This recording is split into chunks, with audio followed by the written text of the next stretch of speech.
All right, let's talk about putting. If you've ever stood over a putt and felt like it's just a game of chance, you're in the right place. We're going to change that. Today, we're taking the art and mystery out of putting and replacing it with a simple, repeatable science. We're going to build a putting stroke you can actually trust. So, let's dive in. So, let's start with a big question. What if feel wasn't the most important thing? I mean, feel is great, but it can disappear in a second, right? Especially when you're under pressure. But what if you had a process, a blueprint you could rely on every single time? That's the goal here, to give you a rock-solid putting process that works no matter what. Every great structure needs a solid foundation. And for our putting stroke, that foundation is something I like to call a putting insurance policy. It's a super simple adjustment you make before your stroke even begins, and it's designed to protect you from some of the most common putting faults out there. So what is this insurance? It's this simple. When you get set up, don't rest your putter right up against the ball. Instead, leave a tiny little gap. About half a finger width is perfect. Now, I know it's going to feel a little weird at first, but trust me, this tiny bit of space is the key to unlocking a much better stroke. So why does this little gap work so well? Well, by creating that space, you're fundamentally changing your intention.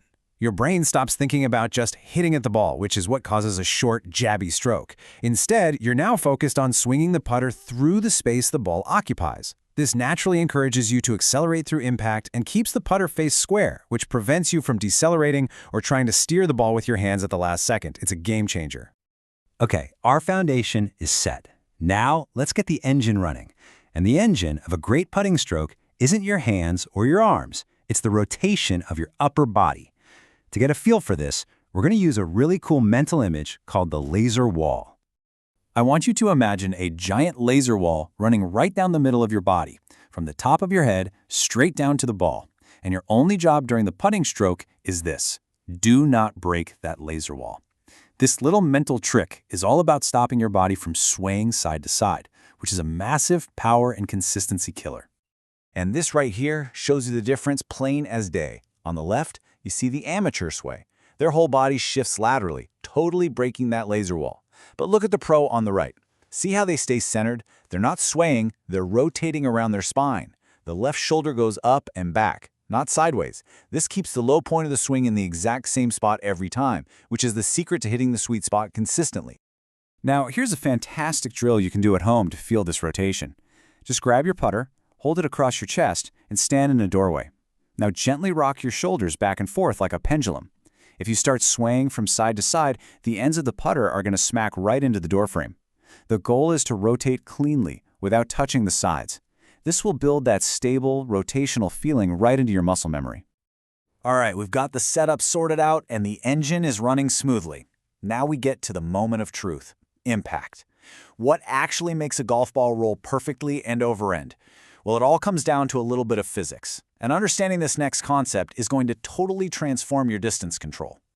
I want you to burn this number into your brain. 10%. This is the golden rule of a pure roll. So what's this 10% all about? Well, when you strike a putt, the ball doesn't start rolling perfectly right away. It actually skids or even gets a tiny bit airborne for a short distance first. For the best, most predictable putts, you want that skid phase to be less than 10% of the putt's total distance. So think about it. For a 30-foot putt, you need that ball to be in a pure roll by the time it gets 3 feet from your putter. If it skids any longer, you're going to lose control of both your line and your speed. The secret to controlling that skid is something called launch angle. And as you can see from this chart, there's a very, very small window for success. If you look at that first bar, if you launch it too low, less than a degree, the ball just gets driven into the grass and it'll wobble offline. On the other end, if you launch it too high, the ball hops up and then skids forever, which makes distance control a total guess. That middle bar, that's our sweet spot. A gentle launch between about 1 and 2.5 degrees gets the ball up on top of the grass and rolling smoothly almost immediately. And this all leads to a really critical question that most golfers never ask themselves. Do you actually know how much loft is on your putter? See, most putters come with about 3 or 4 degrees of loft, but the effective loft, the loft to deliver at impact, can be totally different based on where your hands are. If you press your hands way forward, for example, you might be taking all that loft off and actually driving the ball into the ground. It's definitely worth getting checked to make sure your putter is working with your stroke, not against it. Okay, we've covered the setup, the engine, and the physics of a pure roll. The final piece of the puzzle, the thing that ties it all together and governs your distance control, is rhythm. This is the secret to a stroke that feels effortless and is totally repeatable, especially when the pressure is on. And the secret to world-class rhythm is a simple ratio, 2 to 1. It's really as simple as it sounds. Your backswing should take twice as long as your forward swing. This tempo creates a beautiful, smooth, pendulum-like motion, and it stops you from getting quick and jerky. And the best part is, for any putt, whether it's 3 feet or 60 feet, the rhythm always stays the same. The only thing that changes is how long you make your backswing to control the distance. And the easiest way to learn this is just to count it out loud when you practice. As you take the putter back, just say to yourself, 1, 2. And then as you swing through, say 1. That's all there is to it.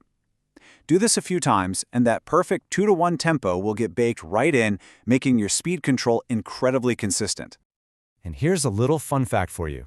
This whole idea of a perfect, repeating rhythm is actually rooted in real science. Back in the 1700s, when French scientists were trying to define the meter, you know how they did it? They based it on the swing of a pendulum that took exactly 1 second to swing. That exact same principle of consistent, rhythmic timing is what we're using in our putting stroke. Pretty cool, huh? Okay, we have covered a ton of ground here. We've taken the putting stroke, broken it down into its most important parts, and now it's time to put it all back together into a simple checklist you can use for every single putt. So here it is. This is your new process. First, you get your insurance setup, leaving that little gap. Second, you focus on your laser wall body control, making sure you rotate, not sway. Third, you deliver that club for optimal launch, making sure your putter's loft is matched to your stroke. And finally, you bring it all home with that smooth, pendulum 2 to 1 rhythm. That's your checklist for every single putt you face. So, the next time you step onto a green, I want you to remember this. You are no longer just trying to make a putt. You're not just hoping the ball finds the hole. You are executing a process, a repeatable, physics-backed process that you have built piece by piece and that you can absolutely trust. Now go build it.